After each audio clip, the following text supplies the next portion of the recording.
사도신경함으로 신앙 고백하겠습니다. 전능하사 천지를 만드신 하나님 아버지를 내가 믿사오며 그 외아들 우리 주 예수 그리스도를 믿사오니 이는 성령으로 잉태하사 동정녀 마리아에게 나시고 본디오 빌라도에게 고난을 받으사 십자가에 못 박혀 죽으시고 장사한지 사흘 만에 죽은 자 가운데서 다시 살아나시며 하늘에 오르사 전능하신 하나님 우편에 앉아 계시다가 저리로서 산 자와 죽은 자를 심판하러 오시리라. 성령을 믿사오며 거룩한 공회와 성도가 서로 교통하는 것과 죄를 사하여 주시는 것과 몸이 다시 사는 것과 영원히 사는 것을 믿사옵나이다. 아멘.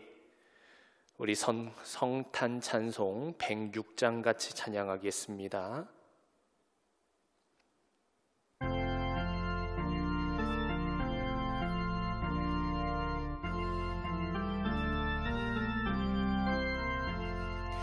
아기 예수 나셨네.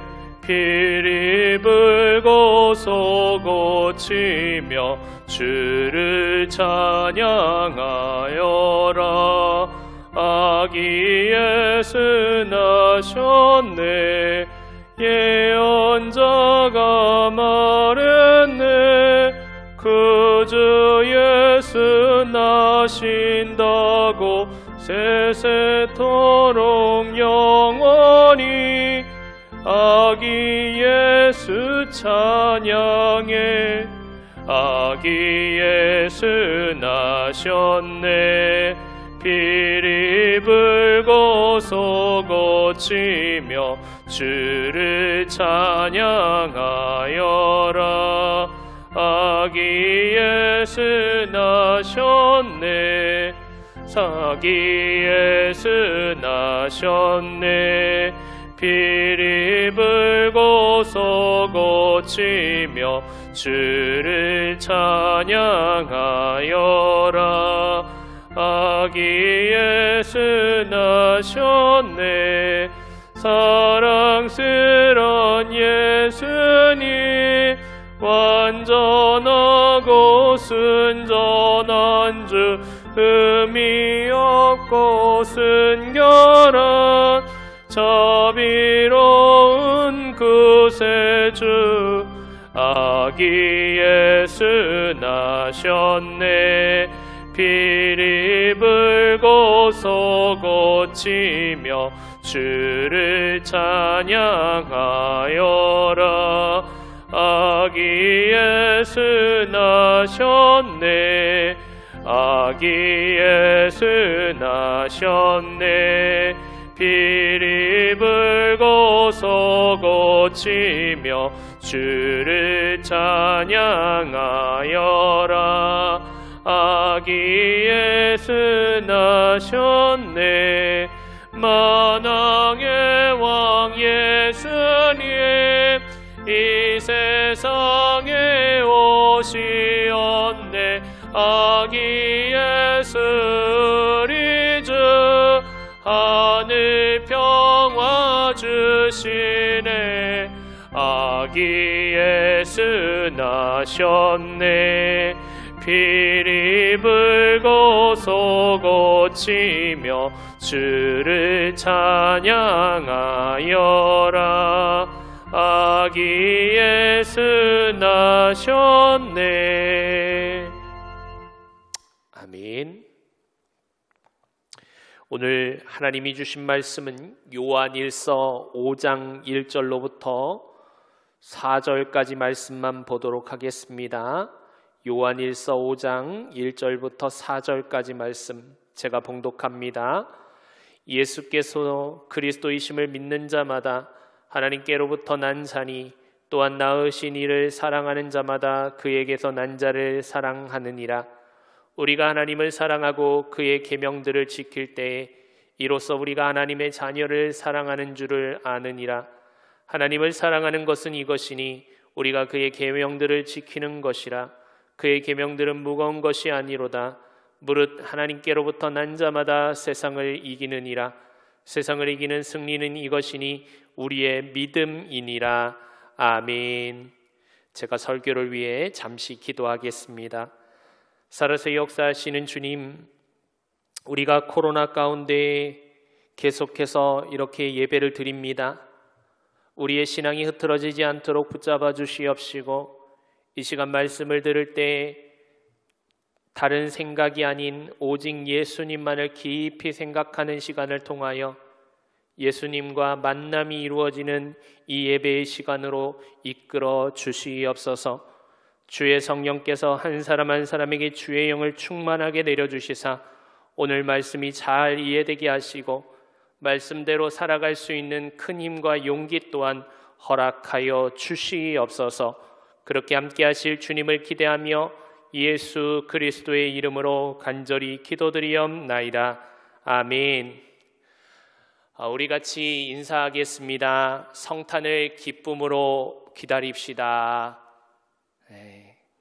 그래요. 사실 코로나로 인해 이런 인사가 굉장히 어색해진 시기입니다.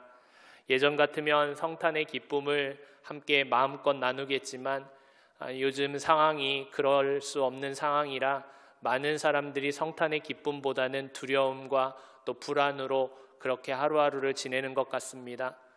그럼에도 불구하고 우리가 예수 그리스도를 믿음으로 말미암아 이 성탄에 예수님이 찾아오신 이 사건, 그리고 우리와 함께 하시는 이 사건은 상황과 환경을 뛰어넘는 기쁨이 있는 줄을 믿습니다. 그러므로 여러분, 상황과 환경을 뛰어넘는 그리스도의 그 기쁨 가운데 노래를 부르는 그런 시간이 되기를 바랍니다. 오늘날 이 시대를 혐오의 시대라고 부릅니다. 자기와 무엇인가 조금만 달라도 그 사람을 다르다라고 인정하는 것이 아니라 틀리다고 바라보고 그 사람을 공격하고 그 사람을 어떻게든 무너뜨려야만 하는 시대 가운데 우리가 살고 있는 것 같습니다. 그러면서 이런 모습 가운데 또 한편으로는 이런 얘기를 하죠. 혐오의 시대를 넘어서기 위해서는 우리가 서로가 서로를 이해해야 하고 무조건적인 수용과 받아들임이 있어야 한다라고 이야기합니다. 그런 점을 우리가 좀 생각해 보면 양쪽 다 균형이 안 맞다라는 생각이 들어요. 무조건적인 수용만이 또 답이 아닐 테고요. 그렇다고 그대로 내버려 두는 것도 답이 아닐 것입니다. 그래서 이 혐오의 시대를 살고 있는 우리들에게 하나님께서는 오늘 말씀을 통해서 어떤 중심을 가지고 살아가야 하는지를 말씀하고 있습니다. 우리가 짧다면 짧고 길다면 긴 이 시간을 통하여 말씀을 통해 우리가 어떻게 살아가야 하는지, 믿음을 지키는 것이 무엇이고 믿음을 지킬 때 우리에게 주어지는 주님의 그 엄청난 은혜가 무엇인지를 생각해 보는 시간이 되기를 원합니다. 오늘부터 우리가 나눌 요한 1서의 말씀은 요한이 쓴 성경이죠. 제가 이 요한 1서를 선택하게 된 것은 오늘 같은 이 시대에 가장 필요한 것이 바로 사랑이기 때문에 그렇습니다. 그런데 또 한 측면에서는 이 사랑이 그냥 무조건적인 사랑이 아니라 그리스도의 말씀에 입각한 그 사랑이어야 한다는 점에서 오랜 시간 동안에 이렇게 요한 1서의 말씀, 요한 서신의 말씀을 좀 나누려고 합니다. 요한이라고 하는 이 사도는 항상 사랑의 사도로 불려졌습니다. 요한은 사도들 중에 가장 나이가 어렸다고 하죠. 그래서 그런지 몰라도 예수님께 또 많은 사랑을 받았고 그 엄청난 사랑을 받은 것을 자신이 알았기 때문에 그것을 자신의 서신 하나하나에다가 기록해 나갔던 것이죠. 그래서 요한 복음이나 요한 서신의 모든 부분들을 보면 요한의 사랑이 가득히 담겨져 있는데 그 사랑은 인간적인 사랑이라기보다는 자신이 예수 그리스도를 통해 받았던 아가페적인 무조건적인 사랑, 절대적인 사랑을 이야기하고 있습니다. 그래서 요한 서신에 보통 52회 이상이 아가페라는 단어가 사용되고 있는 것으로 보아 요한은 정말 사랑을 알았고 그 사랑을 전달할 수 있는 사람이었다는 것을 알 수 있죠. 그런데 우리가 주목해야 할 것은 요한이 이야기하는 사랑은 세상의 사랑과는 차원이 다르고 질적으로 그 모습이 달랐다라는 점에 우리는 주목해야 합니다. 그렇다면 과연 요한이 이야기하는 그 사랑은 도대체 무엇이었을까요? 오늘 말씀을 통해서 한번 그 이야기를 나누어 보도록 하죠. 요한일서 5장 1절입니다. 예수께서 그리스도이심을 믿는 자마다 하나님께로부터 난 자니 또한 낳으신 이를 사랑하는 자마다 그에게서 난 자를 사랑하느니라. 요한은 사랑이라고 다 같은 사랑이라고 말하는 것이 아니라 진정한 사랑은 그리스도 안에 있을 때만, 믿음의 사람들만이 진정한 사랑을 할 수 있다라고 말하고 있는 것입니다. 여기에서 하나님으로부터 난 자라는 말은 우리가 잘 알고 있는 중생이라는 의미죠. 즉 예수 그리스도를 믿고 예수 안에서 우리가 회개하고 온전히 돌이켜서 주님의 길을 걸어가는 상태를 중생이라고 말하는데, 이 중생의 상태로 나아가는 자들만이 진짜 하나님의 사랑이 무엇이고 이 세상의 진정한 사랑이 무엇인지를 나누어 줄 수 있다라고 말하고 있는 것입니다. 이 점이 굉장히 중요합니다. 우리는 때로는 성경에 있는 사랑을 세상의 사랑과 혼용해서 사용하는 경우가 많습니다. 그래서 무조건적인 사랑이라고 하니까 그것이 하나님의 사랑과는 반대돼도 이웃을 사랑해야 한다면 그것을 해야 되는 것처럼 이야기하는 경우도 종종 있다라는 것이죠. 여러분, 세상에서의 사랑은 굉장히 한계성을 가지고 있죠. 또한 세상에서의 사랑은 개인적입니다. 자신이 생각하는 대로 행동하는 것, 그리고 자신의 감정을 제대로 표현하는 것을 감정에 충실한 사랑이라고 말합니다. 그래서 실제로 우리가 매스컴이나 매스미디어를 통해서 보게 되는 여러 가지 이야기들을 들어보면 사랑이라는 명목하에 너무나 폭력적이고 너무나 개인적인 모습들만 드러나는 모습을 우리는 쉽게 관찰할 수 있습니다. 오늘날 드라마를 보게 되면 드라마는 더하죠. 드라마에 등장하는 불륜, 치정, 그리고 살인, 여러 가지 사건들의 대부분은 결코 자신을 사랑함으로부터 비롯되었다는 것을 우리는 알 수 있습니다. 그래서 이 사랑의 왜곡됨이 마치 기독교가 이야기하는 사랑인 것처럼 포장해버린다면 그것은 진짜 하나님의 말씀을 오도하는 사건이죠. 예수 그리스도가 말하는 그 사랑, 정말 하나님이 원하시는 그 사랑이 무엇인지를 우리는 잘 알아야 합니다. 우리가 여기에서 반드시 짚고 넘어가야 할 것은 예수님과 상관없는 사랑이 있다라는 것이에요. 개인적이고 감정적이고 폭력적인 이 사랑은 예수님과 상관 있는 사랑이 아니라 정말 사단 마귀가 원하는 사랑이라는 것이죠. 근데 때로는 이런 사랑들, 하나님의 뜻과는 전혀 거리가 먼 사랑들을 우리는 그것을 사랑이라는 이름으로 포장해서 그것조차 용납해야 된다라고 말하고 있습니다. 오늘날 한국 기독교가 여러 가지 이슈를 다룰 때 여기에 많이 넘어지는 것 같습니다.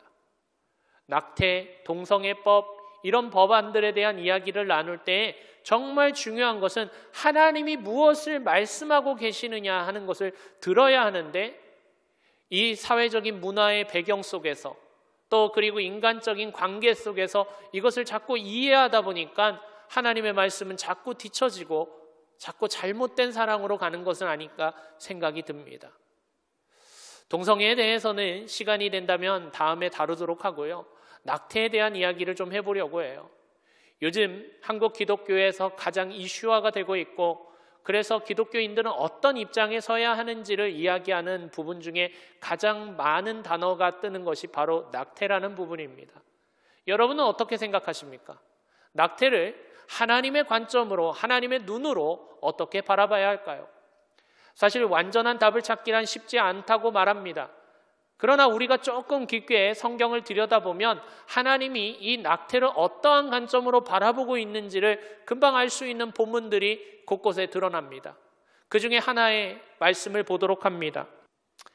139편 13절 말씀, 주께서 내 내장을 지으시며 나의 모태에서 나를 만드셨나이다. 여러분, 이 말씀을 잘 보십시오. 이 말씀을 잘 보면 굉장히 중요한 내용이 나와요. 하나님께서 인간을 창조하실 때 그냥 창조하신 것이 아니라 이 인간이 창조될 때부터 시작해서, 아니 창조하기 전의 순간부터 시작해서 계속해서 하나님이 개입하시고 이것들을 만들었다고 이야기를 해요. 그렇기 때문에 우리가 이런 낙태나 동성애를 살펴볼 때에는 반드시 하나님의 말씀에 입각해서 깊게 그 말씀을 살펴보는 것이 중요합니다. 말씀을 준비하면서 조금 마음이 무거웠습니다.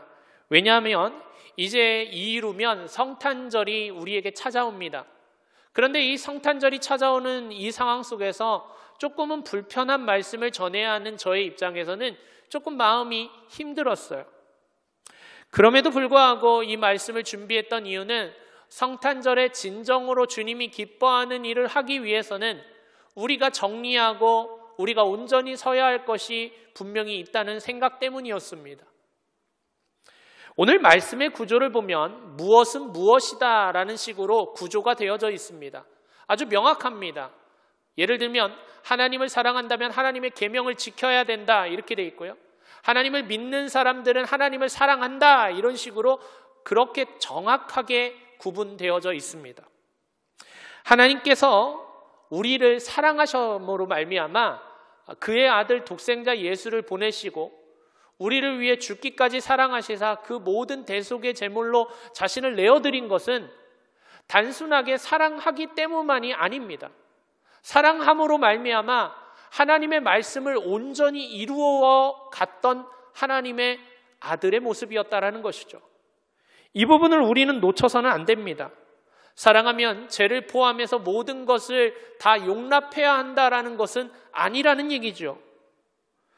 왜 그렇습니까?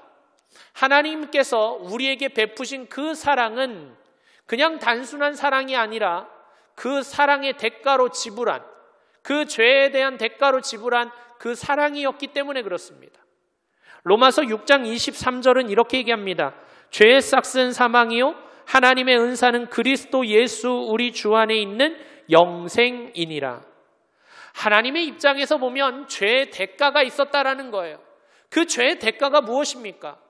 사실 생각해 보십시오. 하나님이 이 세상에 있는 모든 사람들의 죄를 사하겠다고 말하면 사해지는 게 하나님의 능력입니다. 그럼에도 불구하고 하나님은 그런 방식으로 죄를 없애신 것이 아니라 자신이 하나님의 나라 그곳에서 내려오셔서 이 땅에 낮고 낮은 천한 인간의 몸을 입으사 십자가에 죽으시는 대속의 제물로 그 사랑을 확증하신 사건은 우리에게 큰 의미를 가져다 주는 것입니다. 즉 하나님의 말씀은 이루어져야 하는 것이죠.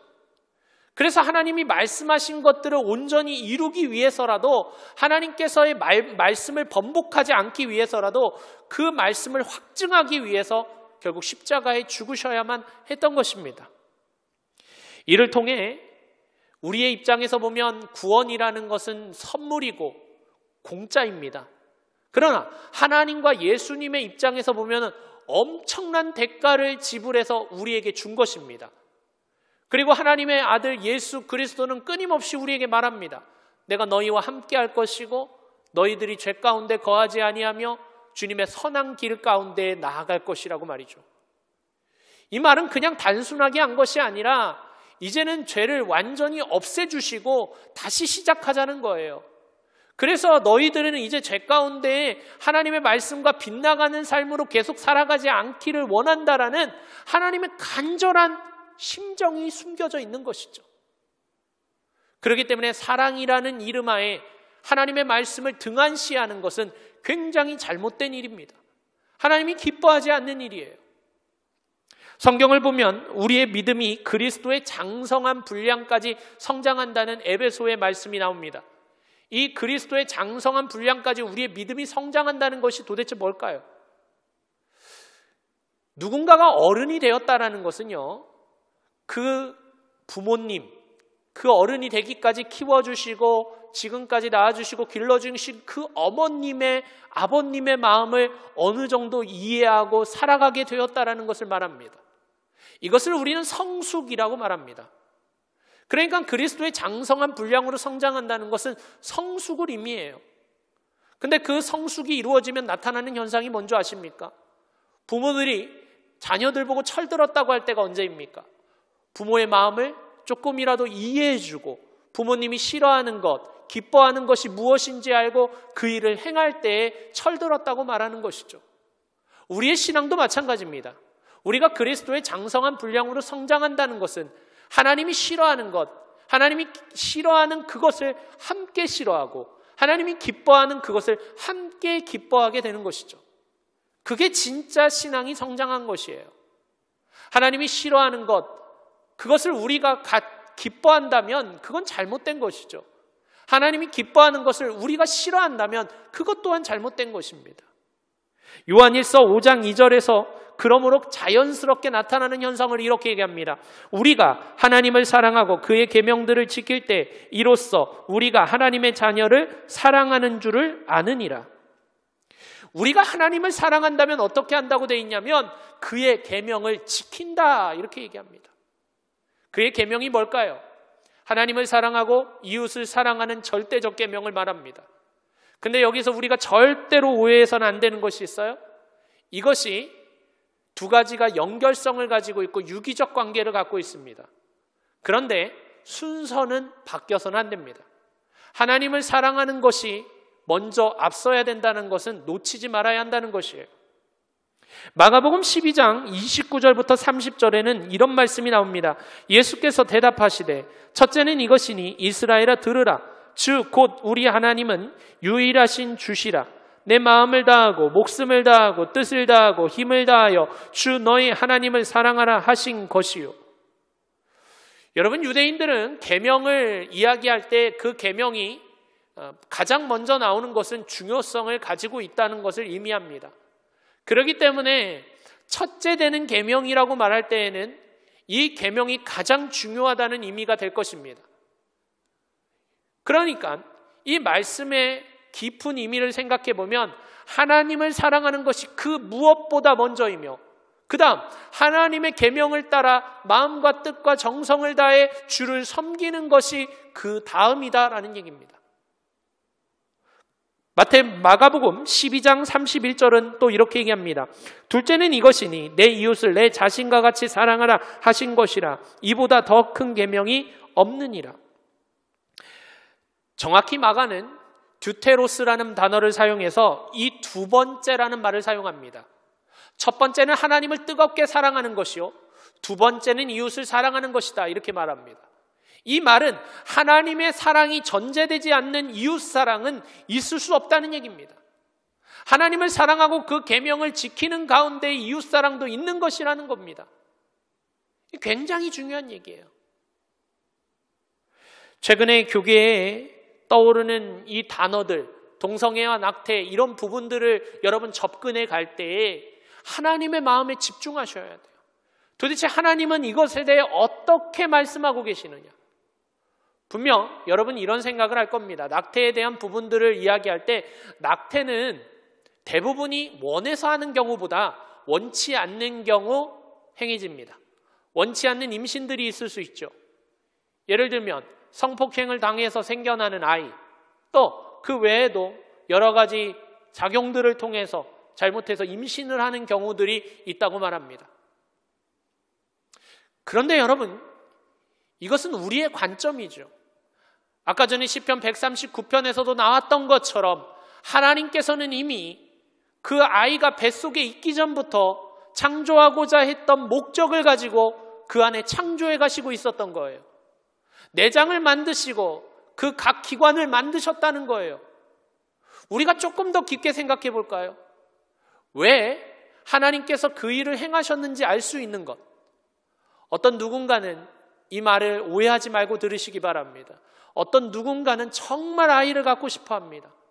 그러나 하나님의 때가 아니라서, 하나님이 개입하시는 그런 시기가 아니라서 아이를 아무리 가지려 해도 노력해도 아이가 가져지지 않습니다. 그건 어떻게 설명하실 겁니까? 인간이 생물학적 작용으로만 아이가 생겨난다고 한다면 그 말이 맞습니다. 그러면 결혼을 해서 남자와 여자가 사랑하게 돼서 그 관계 속에 들어가면 무조건 아이를 낳아야죠. 그렇지가 않다라는 거예요. 우리는 그런 점에서 하나님께서 이 모든 것을 주장하고 있다는 사실을 안다면 그리스도인들이 낙태를 허용하고 인정하자고 나아가는 것은 어떻게 보면 굉장히 위험한 발언일 수 있습니다. 예전에 성도 한 분이 근심이 가득한 얼굴로 저를 찾아오셨습니다. 그리고 이야기합니다. 목사님, 제 아내가 낙태를 경험한 아내입니다. 그것 때문에 하나님 안에서 마음이 너무너무나 눌리고 그 죄에 대한 죄책감 때문에 너무 힘듭니다. 이것에 대해 어떻게 해야 될지 모르겠습니다. 목사님, 방법을 알려주세요 라고 얘기를 하면서 물었어요. 낙태는 정말 죄입니까? 사실 인간적으로 그 안타까워하는 모습으로 왔던 성도들의 마음을 알기에 아니라고 말해주고 싶죠. 그러나 성경은 그렇게 말하고 있지 않기 때문에 말해주었습니다. 맞습니다. 죄입니다. 그리고 그 다음에가 중요합니다. 이렇게 말씀드렸습니다. 그러나 하나님께서는 그 모든 것을 아시사 우리가 죄를 주님 앞에 고백하고 나아간다면 그 죄를 맑게 씻어주시고 우리를 양털과 같이 희게 만드실 것입니다. 그것이 중요한 것입니다. 하나님의 용서를 받으십시오 라고 얘기를 해줬어요. 그리고 훗날 다음에 전화가 와서 저한테 이야기합니다. 목사님, 충분한 회개를 통해 하나님 앞에 죄를 고백하고 용서함을 받은 아내가 너무나 편안하게 잘 지내고 있다고 말입니다. 우리는 정확하게 알아야 합니다. 신앙이라는 건 때로는 불편한 상황 속에 직면해야 하죠. 그렇다고 그 상황을 직면하지 않고 도망가고 피하려고 한다면 오히려 그것은 신앙과 점점 멀어지는 결과를 가져올 수 있다는 것이에요. 이웃을 사랑한다는 명목 아래 죄를 용납하고 죄가 죄됨을 인정하지 않는다면 그것이야말로 이웃을 진정 사랑하는 것인지를 깊이 생각해 보아야 하는 것입니다. 성경은 말합니다. 누군가가 죄를 지었을 때 서로 그 죄를 고백하고 낫기를 구하라고 말입니다. 요한일서 5장 3절은 더 놀라운 말씀을 합니다. 하나님을 사랑하는 것은 이것이니 우리가 그의 계명들을 지키는 것이라. 그의 계명들은 무거운 것이 아니로다. 여러분, 이 말에 선뜻 동의가 되세요? 하나님의 말씀을 지키는 것이 어렵지 않대요. 한 가지 단적인 얘기를 해보도록 하죠. 우리가 거짓말하는 것, 거짓말 평생 안 하고 사는 것이 쉽겠습니까? 근데 오늘 요한은 뭐라고 얘기하냐면 하나님이 싫어하는 것들을 안 하는 것, 하나님의 계명과 빗나가는 악한 것들을 안 하는 것이 그게 어려운 게 아니라고, 무거운 것이 아니라고 말합니다.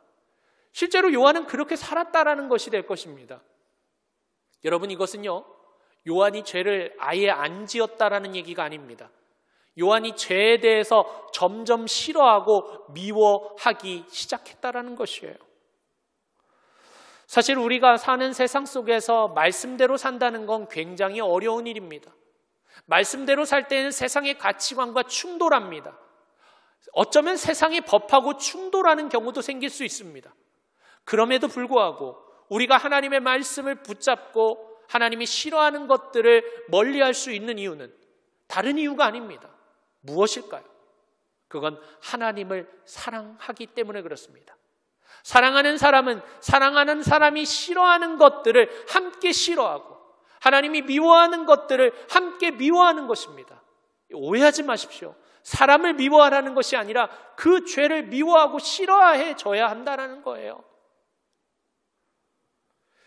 예전에 이것에 대해서 굉장히 놀라운 그 예화를 하나 들은 적이 있어요. 어떤 한 목사님에게 한 청년들이 찾아왔습니다. 그 청년들은 이제 막 회사를 창업해서 회사가 점점점 일어나고 있는 상태의 그런 청년들이었어요. 그 청년들이 굉장히 근심이 가득한 얼굴로 그 목사님에게 찾아와 물었답니다. 목사님, 저희가 열심히 이 회사를 운영해 가고 있는데 한 가지 문제가 생겼습니다. 그 문제가 무엇이냐? 우리가 이 만들어진 물품을 납품하기 위해서는 접대를 해야 되는데 그 접대 가운데 하나님이 기뻐하는 일이 아닌 기뻐하지 않는 일들이 포함되어 있습니다. 어떻게 해야 할까요? 여러분 같으면 어떤 이야기를 해주셨을 것 같습니까? 이 목사님이 이렇게 얘기했답니다. 얘들아, 나는 너희들이 하나님의 뜻을 행하다가 망해도 됐다. 그러나 하나님의 뜻과 벗어나 악을 행하다가 잘 된다 할지라도 나는 기뻐하지 않을 것 같다. 그 말에 실제로요, 이 창업한 지 얼마 안 된 이 회사의 청년들이 하나님의 질서에 따라 접대를 안 하기로 결정을 했습니다. 그 결과 물건은 제대로 팔리지 않았고 여러 가지 문제가 생기면서 문을 닫게 되었습니다. 그때 이 목사님이 마지막 예배를 드리며 그 회사를 위해 했던 말이 이것입니다. 주님을 위해 승하는 것은 있으나 주님을 위해 망하는 회사가 없는 것이 오늘날 우리 한국교회의 문제입니다. 주님의 말씀을 따라 살아가다가 망한다면 망해야 하는데 그런 일이 없는 게 문제입니다. 저는 이 이야기를 듣는데 참 많은 생각을 했어요. 내가 과연 목사라면 그런 말을 해줄 수 있을까? 어떻게 그런 말을 해줄 수 있었을까? 그러면서 드는 생각이 있었어요. 이분은 진짜 하나님이 싫어하는 걸 함께 싫어하고 예수님이 좋아하는 그것을 함께 좋아하는 분이구나. 그래서 그런 말을 하는 게 당연한 거였구나. 그런 생각을 했던 적이 있습니다. 오늘 요한일서가 쓰여졌던 시기가 언제인 줄 아십니까? 세상의 가치관들이 힘차게 몰아치는 시기였습니다. 황제를 숭배하지 않으면 여러 가지 어려움을 당하는 시대 가운데 놓여져 있었고 거짓 선교사들이, 거짓 교사들이 일어나서 거짓된 복음을 외치고 있었을 때였습니다. 플라톤의 영향을 받아 영지주의자들이 이야기하는 내용들이 인간들의 편에서 보면 훨씬 더 합리적이고 훨씬 더 과학적이어 보이기까지 합니다. 그런데 요한은 이렇게 말합니다. 그럼에도 불구하고 우리는 하나님을 사랑하기 때문에 하나님이 싫어하는 것을 할 수 없으며 하나님의 계명을 지키기 위하여 때로는 세상에 맞서야 한다고 말이죠. 오늘날 그리스도인의 문제는 다른 것이 아닙니다. 예수를 믿지만 힘이 없습니다. 왜 힘이 없습니까? 예수를 믿는 믿음이 그리스도의 사랑에 기초한 믿음이 아니기 때문에 그렇습니다. 맹목적으로 따라가는 믿음으로서는 우리의 신앙을 지킬 수 없습니다. 예수를 사랑함으로, 뜨겁게 사랑함으로 그 모든 것을 포기하고도 예수님의 사랑을 선택할 수 있는 그 힘만이 세상을 이길 수 있다고 오늘 성경은 말하고 있는 것입니다. 오늘 마태복음 요한일서 5장 4절에서는 이렇게 얘기합니다. 무릇 하나님께로부터 난 자마다 세상을 이기느니라. 세상을 이기는 승리는 이것이니 우리의 믿음이니라. 하나님의 사랑과 말씀이 바탕이 되어 살아갈 때 세상을 이기는 것입니다. 사랑하는 성도 여러분, 여러분은 어떻게 살고 계십니까? 혹시 작은 것이라도 타협하며 하나님의 말씀과는 점점 멀어지고 있는 무엇인가가 있습니까? 그렇다고 한다면 여러분을 점검해 보십시오. 내가 정말 예수님을 뜨겁게 사랑하고 있는지, 십자가에서 죽으신 그 예수님을 위해 나 또한 죽음을 불사할 수 있는 그 사랑이 있는지를 점검해 보시기 바랍니다. 그리고 만약 그것이 없다면 주님 앞에 기도하십시오. 주님, 믿음 없음을 용서해 주시고 주님을 뜨겁게 사랑하는 믿음을 허락하여 주옵소서. 그렇게 기도할 때 우리의 마음에 세상이 도저히 파고들 수 없는 그리스도의 철벽이 생겨날 것이며, 그래서 세상과 맞서 싸워 이기는 자가 되어 세상에 주님의 이름을 높여드리며 하나님의 영광을 드러내는 현장이 될 것입니다. 우리 모두가 주님의 사랑으로 이기는 자가 되기를 바랍니다. 기도하겠습니다. 살아서 역사하시는 주님, 우리가 사는 이 세상은 세상의 가치관이 끊임없이 하나님의 말씀의 가치관과 하나님의 사랑의 모습과 충돌하는 시대 속에서 살고 있습니다. 그러기에 때로는 이것이 무엇이 진짜인지 가짜인지도 구분하지 못한 채 우리는 잘못된 것을 따를 때도 있었습니다. 이제는 주님 앞에 기도합니다. 예수님을 뜨겁게 사랑할 때 예수님이 싫어하는 것을 함께 싫어하며, 예수님을 뜨겁게 사랑할 때 예수님이 좋아하는 것을 함께 좋아한다는 사실을 깊이 기억하게 하여 주시옵시고, 이 세상을 이길 것은 바로 믿음인데 그 믿음은 맹목적인 믿음이 아니라 주님을 향하여 끝까지 포기하지 않는 사랑을 향한 믿음이라는 사실을 잊지 않게 하여 주시옵소서. 그래서 세상의 수많은 문제들이 우리 가운데 찾아온다 할지라도 그 문제 앞에 복음을 팔아버리는 일들이 일어나지 않도록 도와주시옵시고 우리가 주 예수 그리스도를 사랑함으로 때로는 주님 앞에 핍박과 환난을 감수하는 자들이 될 수 있도록 은혜 허락하여 주시옵소서. 주님, 이 시간 이제 성탄을 맞이하며 주님 앞에 간절한 마음에 소원을 담아 기도합니다. 성탄이 가까우면 가까울수록 주님 앞에 안타까운 마음으로 기도하는 것은 전 세계가 아직도 코로나의 위협 속에 점점점 어려움 가운데 있다는 사실입니다. 주 예수 그리스도가 태어나심으로 말미암아 이 세상의 모든 사람들에게 기쁨이 되었던 그 소식의 역사가 다시 한번 일어나는 시간이 되게 하여 주셔서 상황과 환경을 뛰어넘어 그리스도가 이 땅에 오심이 기쁨이 되는 사건으로 다시 한번 회복되는 시간 되게 하옵소서. 주님, 이 시간 코로나로 어려움당하고 있는 여러 가지 힘든 나라들 아버지 하나님 하나하나 기억하여 주시옵시고 백신이 아직까지 어렵게 공급되지 않는 나라들을 긍휼히 여겨주시사 그들에게도 동일하게 선지권과 같은 은혜를 입을 수 있도록 주님 도와주시옵소서.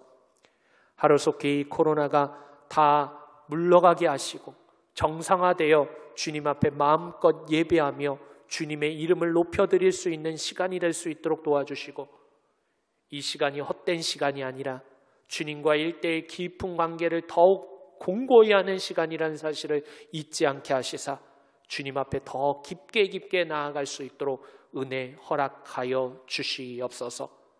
살아서 역사하시는 주님, 이 땅의 교회를 위해 기도합니다. 이 땅의 교회가 진정으로 정결한 길을 걷게 하여 주시옵소서. 하나님이 싫어하는 것들을 함께 싫어하며 하나님이 기뻐하는 것을 함께 기뻐하는 교회들이 되게 하여 주셔서 세상의 가치관을 따르는 교회가 아니라 하나님의 뜻을 따라 살아가는 교회들의 모습들로 변화되는 시간이 되게 하시고 이 일을 위해 먼저 목회자들 한 사람 한 사람에게 주의 긍휼하심과 자비하심을 부어 주시옵소서. 살아서 역사하시는 주님, 우리 성도들 중에 경제적 핍절이 찾아온 성도들이 있습니다. 주님 위로하여 주시옵시고 그 가운데에서도 일하고 계신 주님을 바라볼 수 있는 믿음의 눈이 열려지게 하시며 모든 상황들을 주님께서 이끄시고 승리하게 하실 것을 믿으며 간절함으로 나아가는 시간 될 수 있도록 함께하여 주시옵소서.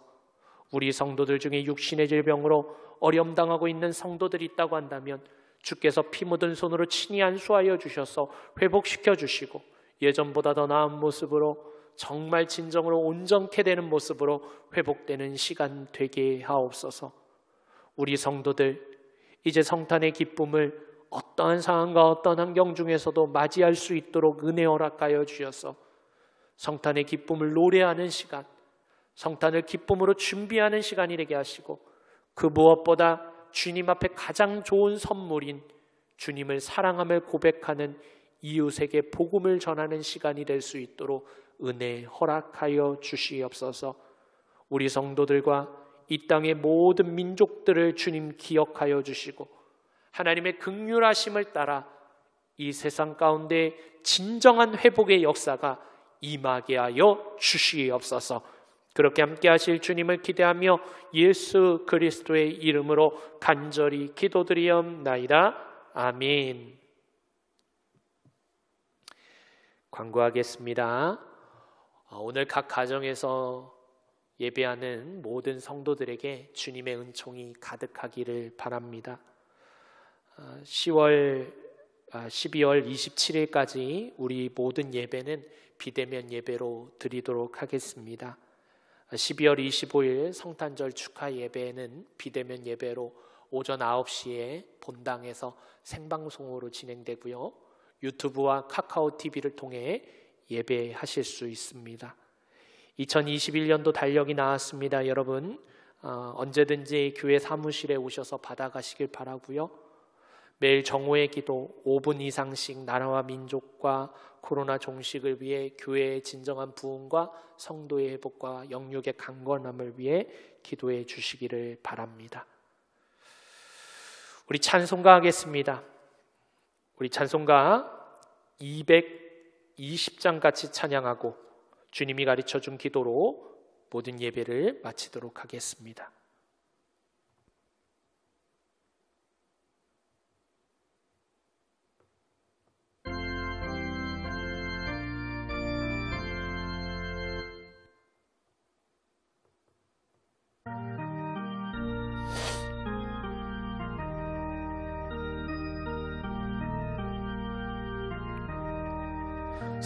사랑하는 주님 앞에 형제자매 한자리에 크신 은혜 생각하며 즐거운 찬송 부르네.